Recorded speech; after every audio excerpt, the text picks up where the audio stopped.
오늘은 낮은 곳으로 흐르는 아가페 사랑, 어머니 사랑, 이런 제목으로 하나님 말씀을 나누겠습니다. 어떤 분이 아가페 사랑을 다음과 같이 정의했습니다. 아가페 사랑이란 낮은 곳으로 흐르는 사랑이다. 낮은, 약한, 부족한 곳으로 흐르는 사랑이 아가페 사랑인 거죠. 헬라어로 사랑이란 말은 여러 가지 다른 단어로 쓰였는데, 그 중에 친구 간의 사랑은 필레오라는 단어를 씁니다.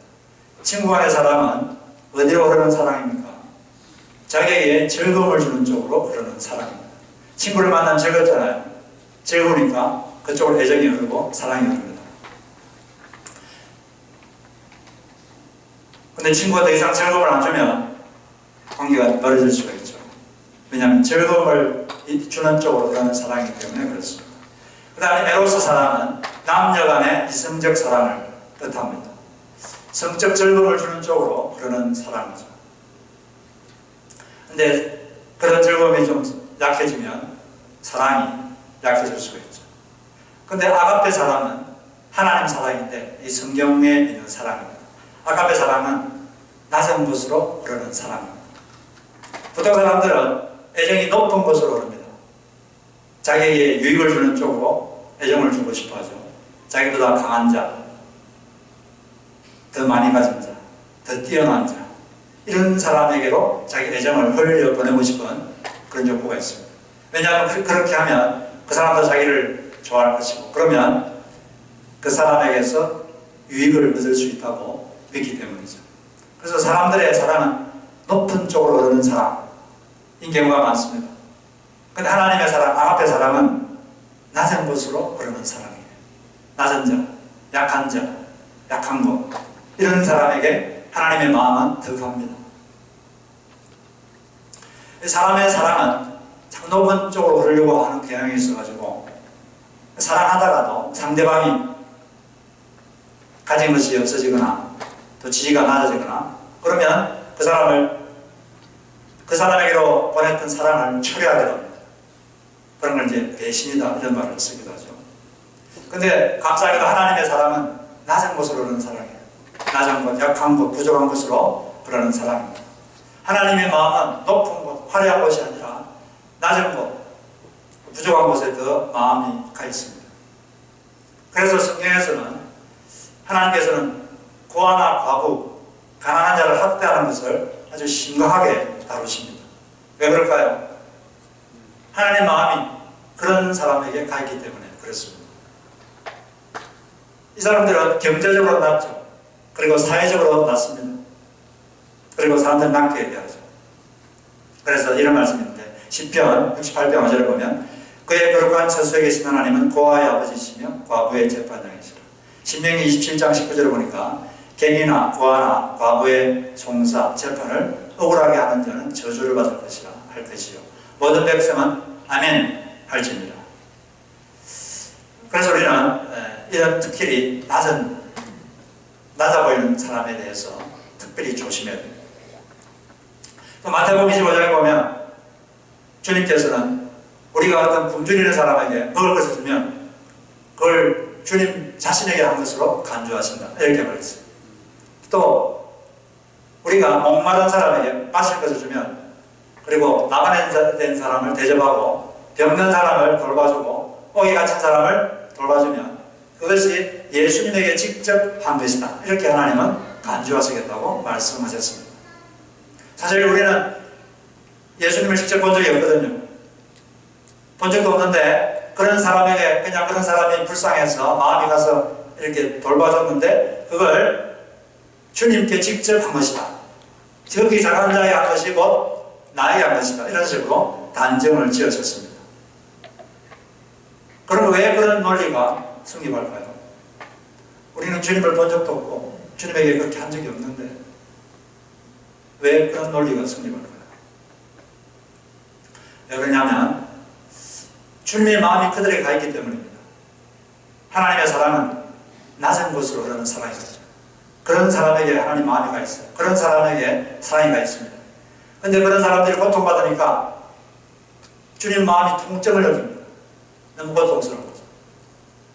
고통스러워하고 있는데 그 사람들 때문에 고통스러워하고 있는데 누군가가 와가지고 그 사람을 돌봐주거든요. 그러면 주님의 그 마음의 통증이 사라집니다. 그러면서 그렇게 한 것은 나에게 한 것이다. 나에게 한 것이다. 나의 통증을 너가, 내 마음의 가슴의 통증을 너가 없애주었구나. 왜 그러냐? 주님의 사랑은 낮은 곳으로 흐르는 사랑이기 때문에 그렇습니다. 그래서 우리는 하나님의 사랑이 낮은 곳으로 흐르는 사랑인 것을 알고 우리가 약해졌을 때 너무 괴로워하지 말아야 됩니다. 사람들은 자기가 강해지기를 원해요. 사람들은 강한 사람을 좋아합니다. 능력 있는 사람, 이런 사람을 좋아하는 경향이 있기 때문에 사람은 자기가 약해지거나 또 능력이 없어지거나 이렇게 되면 상당히 괴로워하고 하나님도 나 같은 사람을 좋아하지 않을 것이다.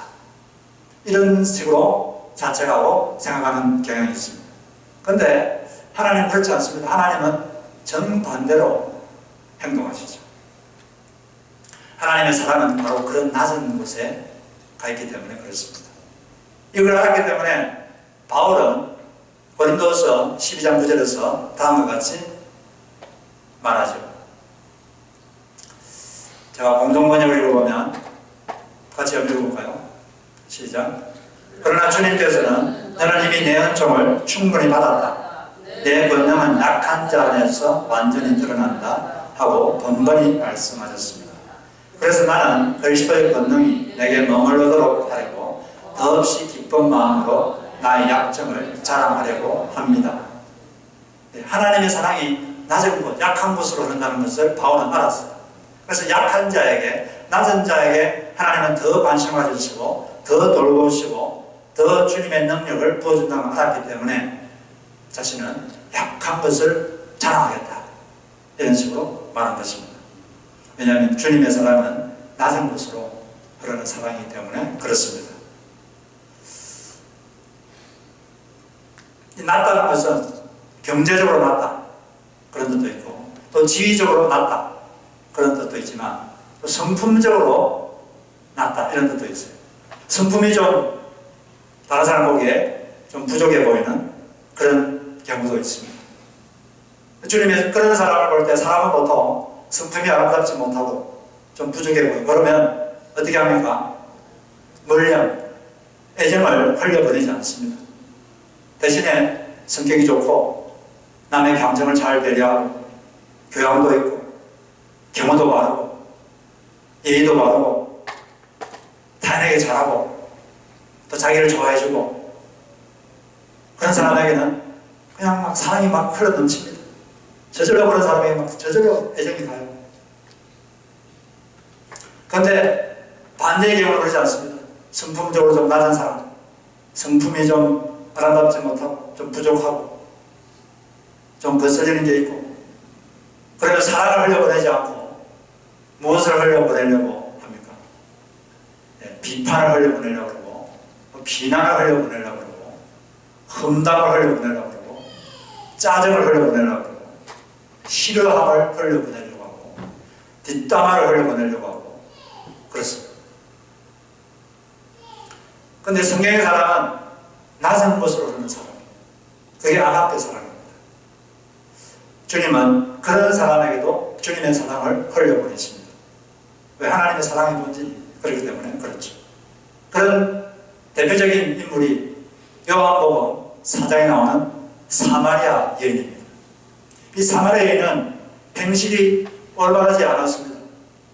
남편이 5명 있었어요. 지금 같이 사는 남편도 정상적인 남편이 아닙니다. 행실이 그다지 좋지 못했죠. 그래서 많은 사람들이 그 여인을 멀리했습니다. 그 여인을 좋아하지 않았어요. 그 여인이 지나가면 손가락질했어요. 그리고 순순거렸어요. 그런데 그 여인은 여기 가까이 오는 사람이 없었어요.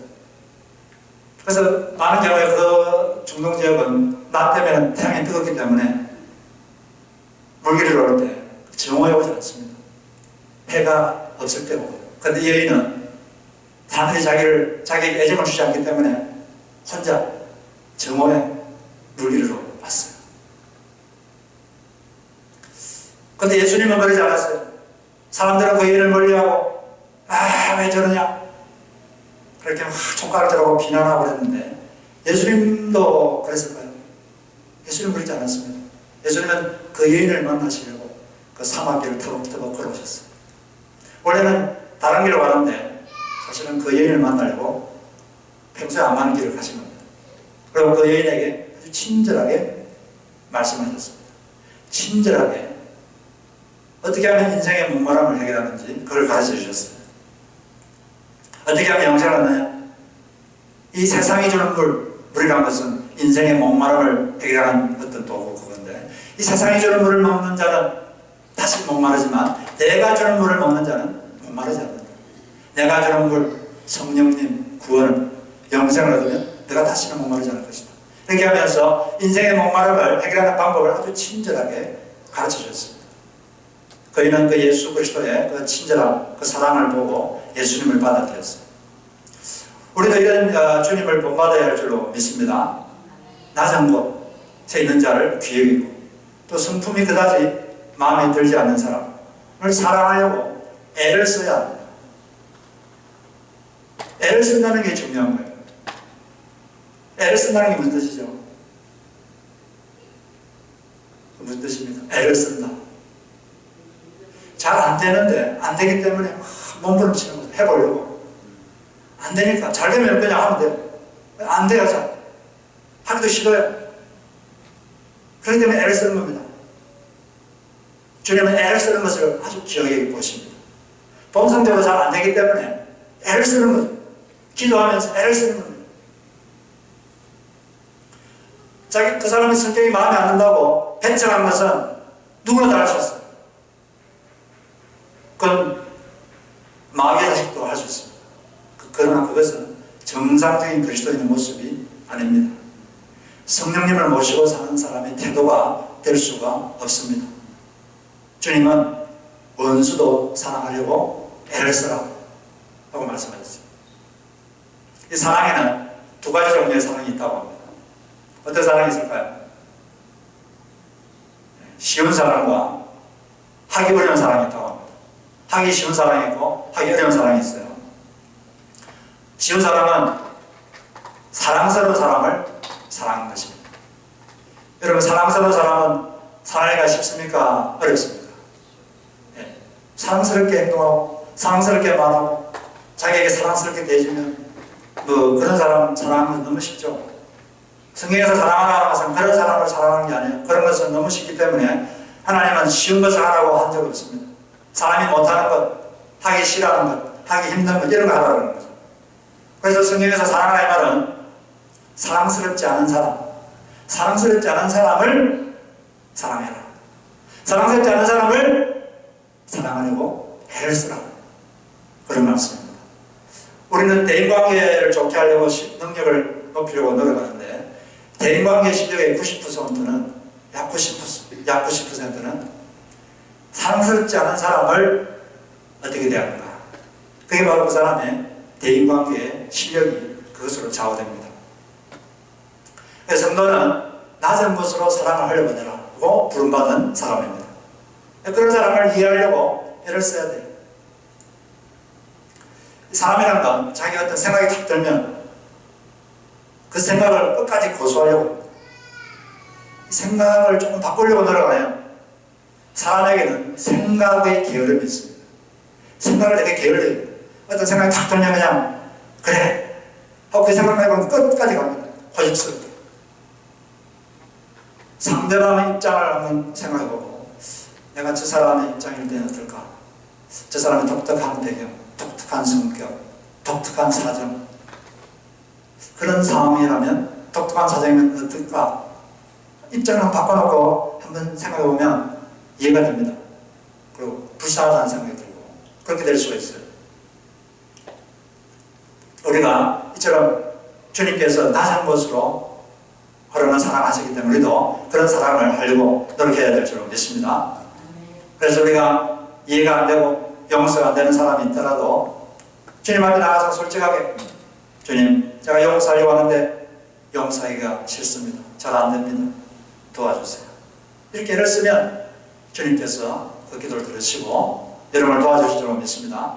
그래서 여러분들도 아가페 사랑을 할 수 있는 그런 능력을 갖추게 될 것입니다. 에베소서 4장 32절 보니까 같이 읽어보겠습니다. 시작. 서로 친절히 대하며 불쌍히 여기며 하나님께서 그리스도 안에서 여러분을 용서하신 것과 같이 서로 용서하십시오. 그렇게 애를 쓰면 자기는 잘하는 걸 남이 못하면 왜 저래 그게 아니라 불쌍하다는 생각입니다. 불쌍하다. 왜 저럴까? 그런 성숙한 아가페 사랑의 사람들이 되시길 바랍니다. 주님께서는 이처럼 아가페 사랑하시는데 이 사람들이 하는 사랑 중에서 이 사랑과 가장 닮은 사랑이 있습니다. 그 사랑이 뭘까요? 어머니 사랑. 이렇게 말하니까 어떤 분은 어머니 사랑이 아니라 할머니 사랑이다 이렇게 말하십니다. 할머니 사랑은 또 다르다 그렇게 하셨는데 저는 할아버지가 안 돼봐서 잘 모르겠습니다. 제가 이해하는 까지는 어머니 사랑이다 이런 생각이 듭니다. 왜냐하면 하나님께서 자기의 사랑을 사람에게 설명을 해야 되겠는데 어떻게 설명할까 고민하시다가 가장 하나님 아가페 사랑과 닮은 게 뭘까 하시다가 하나님께서 발견한 게 바로 이게 어머니 사랑입니다. 그래서 오늘 우리 읽은 이사야 49장 14절 15절 여기 보니까 하나님 사랑을 어머니 사랑에 비교를 했어요. 그것과 비슷하다. 그 당시 이스라엘 민족들이 다 한 가지 생각하고 또 말했어요. 뭐냐면 하나님께서 우리를 버렸다. 하나님께서 우리를 잊어버렸다. 이렇게 생각했습니다. 생각하고 이 생각을 서로 막 말을 했어요. 발표를 했어요. 생각하는 것하고 입으로 말하는 것은 큰 차이가 있습니다. 안 좋은 것은 여러분 생각만 하시고 입으로 발표는 하지 마시기 바랍니다. 발표하면 연기에 큰 영향을 미칩니다. 발표가 가능하면 발표는 하지 마시고 안 좋은 생각은 생각으로 그치시기 바라요. 그 사람들이 생각하고 발표까지 했어요. 뭐냐? 하나님이 우리를 버렸다. 하나님이 우리를 잊어버렸다. 왜냐하면 자기들은 특별한 서민이라고 생각했는데 외국 군대가 쳐들어와서 자기들이 외국 군대에 졌거든요. 그리고 포로로 잡혀갔습니다. 그러니까 그렇게 생각한 거죠. 거기에 대해서 주님께서 다음과 같이 말씀하셨습니다. 여인이 어찌 그 젖먹는 자식을 잊겠으며 자기 태에서 난 아들을 긍휼히 여기지 않겠느냐. 그들은 혹시 저럴지라도 나는 너를 잊지 아니할 것이라. 내가 너를 손바닥에 새겼고 너의 성벽이 항상 내 앞에 있느니라. 여러분 가슴에서 젖어먹인 자식을 잊을 수 있습니까? 자기 태에서 난 자식을 불쌍히 여기지 않겠습니까? 그럴 수가 없습니다. 근데 이 어머니들은 자기 자식을 잊을 수가 없어요. 버릴 수가 없고. 근데 또 예외도 있습니다. 이 동네는 없는데 다른 동네 가면 아주 간혹 어머니도 자식을 버리는 경우가 있다는 이야기를 들었어요. 그런 예외적인 아주 특별한 그런 경우도 있는 것 같아요. 왜냐하면 주님께서 그런 경우가 있다고 여기 적혀 있으니까. 근데 사람은 그럴 수 있습니다.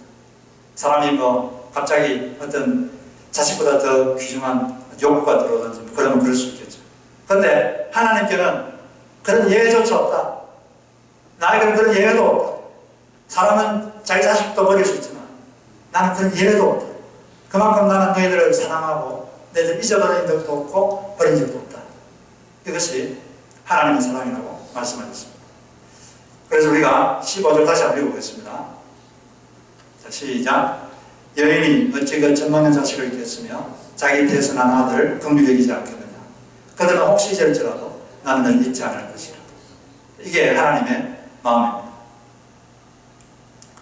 우리는 이 하나님의 마음을 잘 이해해야 되죠. 어떤 목사님이 나이가 들어서 은퇴하게 되니까 걱정이 됐습니다. 내가 미래에 어떻게 될까? 나이는 자꾸 들고 몸은 약해지고 미래가 걱정됐어요. 그래서 하나님께 걱정이 돼서 기도를 하는데 갑자기 어떤 환상이 보였어요. 거대한 손바닥이 나타났어요. 손이 나타났어요.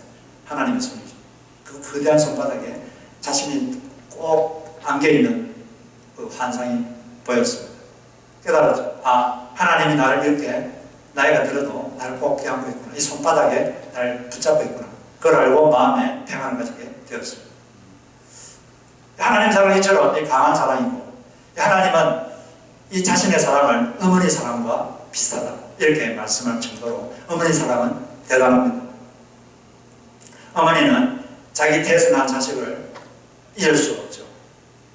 아버지도 마찬가지입니다. 아버지는 표현하는 방식이 좀 달라서 그렇지 그 사랑의 깊이는 오히려 어머니보다 더 깊을 수도 있어요. 어머니 사랑이 얼마나 크냐? 어머니 사랑은 아가페 사랑이라서 하나님과 사랑이 비슷해서 자녀가 어려워지면 더 사랑이 큽니다. 자녀 중에서 잘 나가고 뭐 잘 되고 그런 자식보다 힘들어하고 또 약하고 그런 자식이 더 마음이 많이 가고 더 가슴이 아프고 기도를 해도 더 기도가 많이 나오고 그게 어머니 사랑이죠. 다른 사람 같으면 그 사람을 싫어하지만 부모님은 더 사랑해요.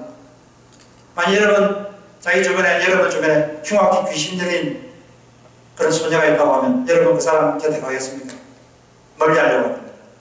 가능하면 멀리 하려고. 그런데 그 어머니는 어떨까요? 어머니도 그 딸을 멀리 할까요? 그러지 않습니다.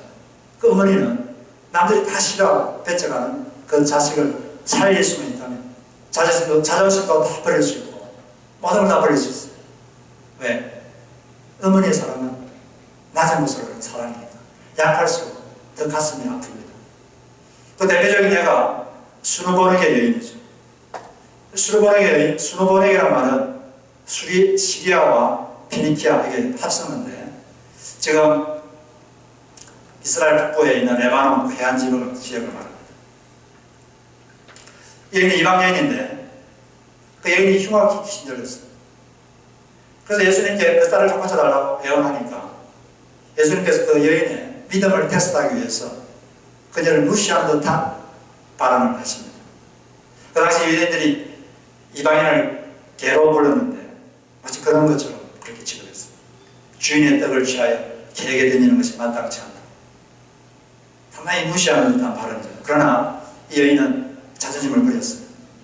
주님, 그렇지만 개라도 주인의 상에서 떨어지는 부스러기를 먹는 것은 괜찮습니다. 합당하다고 생각합니다. 그 부스러기 은혜라도 저에게 주십시오. 이렇게 자존심을 다 버리고 예수님만이 자기 딸을 고칠 수 있다. 이걸 믿고 끝까지 믿었어요. 그러자 주님께서 네 믿음대로 되라. 그런 순간에 딸은 고침을 받았습니다. 이 여인은 남들이 다 싫어하는 배척한 그 딸을 살리려고 자존심도 다 버리고 그렇게 한 거죠. 어찌나 어머니의 사랑은 깊고 심오합니다.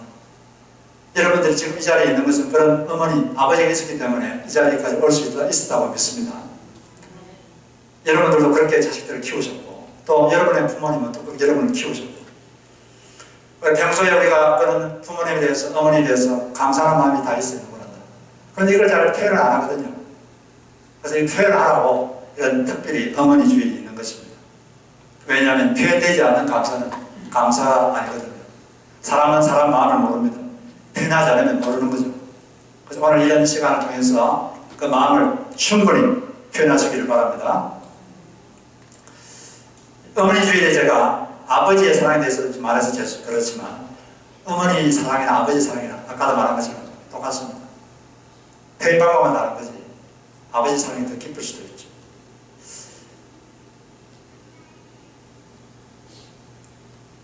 그래서 우리가 아버지, 어머니 모두에게 깊은 감사를 이렇게 표현하시기를 바라고. 그런데 우리가 지금 어머니주일인데 이런 어머니주일 때 어머니의 사랑에 대해서 우리가 한번 생각을 해봐야 될 게 이 어머니 사랑이 너무 깊다 보니까 이게 지나칠 수가 있습니다. 그런 말이 있어요. 지나친 사랑은 독이 되고 지나친 정의는 독순이 된다. 지나치면 모자란만 못한다. 지나치다는 게 무슨 뜻입니까? 지나치다는 것은 적정 수준을 넘어섰다. 지나치다는 것은 합리적 수준을 넘어섰다. 그런 뜻입니다. 어머니 사랑이 너무 강하다 보니까 잘못하면 이게 지나칠 수가 있어요. 지나쳐가지고 오히려 이게 독이 될 수가 있습니다. 자녀들에게. 어떻게 하면 그렇게 될까요? 어떤 사랑이 지나친 사랑이죠? 첫째는 자식을 부모 뜻대로 통제하려고 하는 경우가 있습니다. 너무 사랑하다 보니까 내가 하는 대로 하면 돼. 이렇게 하고 자식에게 선택할 기회를 안 줘요. 강요합니다. 자기가 더 잘 안다고 생각하기 때문에 부모가 그냥 자식을 강요하고 선택할 기회를 주지 않아요. 그러게 되면 자식의 마음속에 분이 생기죠. 그리고 또 지나친 사람은 잘못되면 어떻게 되십니까? 과보하는 사람으로 나타날 수가 있습니다. 과보한다는 것은 자식이 직접 문제와 부딪히도록 그런 기회를 안 주는 거예요. 부모가 다 문제를 해결해 줍니다. 왜냐하면 자식이 힘들어하는 걸 보고 있으니까 너무 고통스럽고 너무 가슴이 아프기 때문에 자식이 힘들어하는 것을 못 보고 있는 거죠. 그냥 스스로 다 부모가 다 그냥 해결해 버립니다. 자식이 누구 친구하고 싸워도 부모가 다 나서가지고 자식 대신에 싸워주고 상대방 부모하고 막 싸우고 너는 잘못한 것 없어. 다른 애가 다 잘못했어. 자식들은 아이들과 친구들과 다투면서 대인관계를 배우고 성장하는 거예요. 그렇게 할 게 아니라 자식이 가가지고 어떤 일이 있었는지 잘 들어보고 너가 잘못한 것은 내 친구에서 사과해라. 그리고 친구가 잘못한 것은 내가 용서해라. 그렇게 조언을 하고 친구가 그 자식이 직접 친구와 만나서 해결할 수 있도록 이렇게 도와주는 것이 그게 성숙 같은 거죠. 그러지 않고 나서서 다 자식의 문제를 해결해 주려고 그러고 자식이 조금 더 어려우면 안 겪게 하려고 그러고 그럼 오히려 자식이 나약해집니다. 성숙할 기회를 놓쳐버립니다. 그래서 우리는 이 부모의 사랑이 너무 강하기 때문에 잘못하면 지나칩니다. 그러면 자식을 통제하려고 하고 또 과보할 수 있는 그런 위험이 있다는 걸 알고 애정도 절제할 줄 알아요. 지나쳐서 오히려 독이 되지 않도록 절제하는 사랑을 우리가 갖춰야 되는 것입니다. 여튼 우리는 이 부모님께 많은 사랑을 받았습니다. 특히 어머니로부터 조건 없는 사랑을 받았어요. 이 사랑에 우리가 평생 감사해야 될 것이고 또 우리도 그런 사랑, 나 잘못을 하는 사랑을 할 수 있어야 될 것입니다. 제가 어떤 아버지의 사랑에 대해서 들었는데 어머니의 사랑이나 아버지 사랑이나 다 비슷합니다. 그래서 이 이야기를 소개하고 싶은데 데렉 레드먼드는 1992년도 바르셀로나 올림픽 400m 우승 후보자였습니다. 8명이 결승전에서 뛰게 되었습니다. 그런데 이분이 잘 뛰다가 150m 지점에서 허벅지 뒤쪽 근육이 파열되어 버렸어요. 주저앉았습니다. 다른 선수들은 금세 결승점에 도달했습니다. 그런데 그는 완주하고 싶었어요. 왜냐하면 4년 전에 올림픽 때도 강력한 우승 후보였는데 경기 직전에 그때는 아킬레스건이 파열돼가지고 경기를 참여를 못했거든요. 이번에는 꼭 완주하고 싶었어요. 그래서 쓰러졌다가 다시 일어났어요.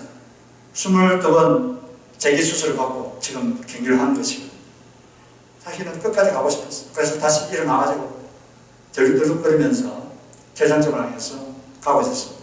근데 그때 관중석에서 누가 뛰쳐나왔어요. 뛰쳐나와가지고 그 대렉을 부축하려고 막 그랬습니다. 그러니까 경기 진행 요원이 그렇게 하면 규정 위반입니다. 그렇게 하니까 그분이 다음 과정을 했습니다. I am his father. 그리고는 가가지고 쩔뚝거리는 자식의 이 어깨를 부축해서 끝까지 그 자식과 함께 결승전까지 완주합니다. 그리고 경기가 다 끝난 후에 그 아버지는 다음과 같이 말했어요. 우승보다 완주가 더 자랑스럽습니다. 그런 말을 했는데 우리가 영상으로 잠시 한번 보도록 하겠습니다.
Dear, come and see why with me. You raise me up so I can stand on mountains. You raise me up to walk on stormy seas. And I'm strong on your shoulders. Will you raise me up to more than I can be?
네, 그렇습니다. 이 아들이 고통스러워할 때 곧바로 뛰어나와서 완주하도록 이 아버지가 도와주겠죠. 마찬가지로 우리 하늘 아버지께서도 우리를 지켜보시다가 우리가 힘들어하면 뛰어나오셔서 우리가 완주할 수 있도록 도와줄 줄로 믿습니다. 아가페 사랑은 낮은 곳으로 흐르는 사랑입니다. 우리가 그 사랑을 못 받아서 주변에 낮아 보이는 사람, 경제적으로 낮고 또 지위적으로 낮고 성품적으로 모자라고 그렇게 보이는 사람, 바로 그 사람에게 여러분 사랑을 흘려보내시기를 바랍니다. 그리고 평생 여러분을 그렇게 사랑해 주었던 어머니에 대해서, 아버지에 대해서 오늘 감사합니다 표현하시고, 평생 감사를 표현하시고, 하늘 아버지께도 평생 감사를 표현하시며 사시기를 주의 이름으로 축복합니다.